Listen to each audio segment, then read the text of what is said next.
The iPhone 16 Pro and iPhone 16 Pro Max are a big deal literally because they have larger displays at 6.3 inches and a whopping 6.9 inches. The latter is the largest display ever on an iPhone. But they are also a pretty big deal because of all the other upgrades Apple is packing into this year's Pro models.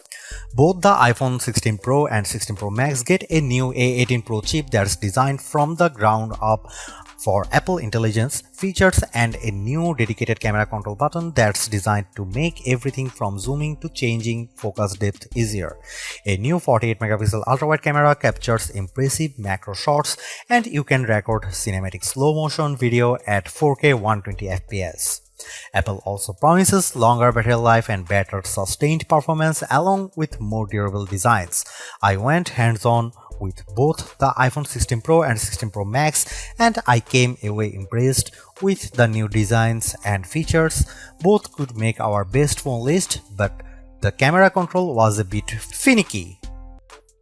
The most unique design feature of the iPhone 16 Pro and 16 Pro Max is the camera control, a dedicated button that's recessed in the design on the right side of the phone. Don't worry, there is still an action button on the left if you want to customize shortcuts. The haptic camera control lets you launch the camera with a hard press and you can just start snapping photos with another press. From there, I could long press to start recording video.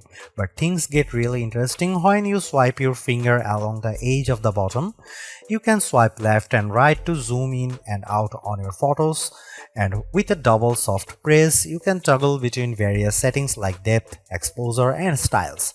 It works, but I found the button a bit finicky and I had to swipe more than I like to go from one option to the next.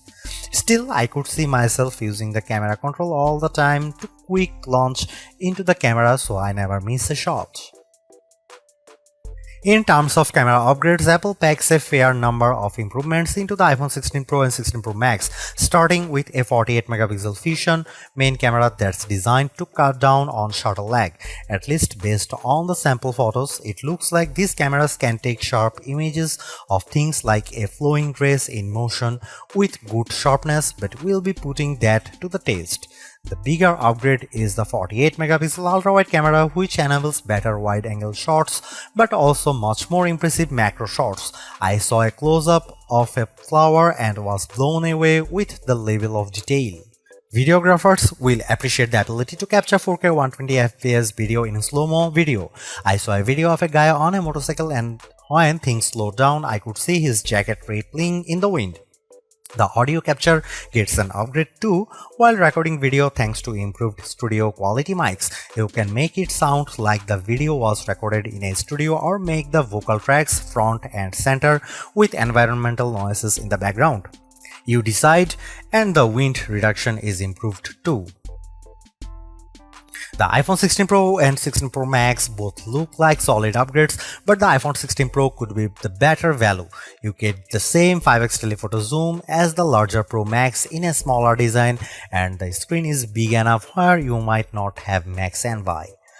I personally prefer a larger screen and the longest battery life, so I would probably go for the iPhone 16 Pro Max, but if you are on a tighter budget, go regular Pro. Stay tuned for our full rated review.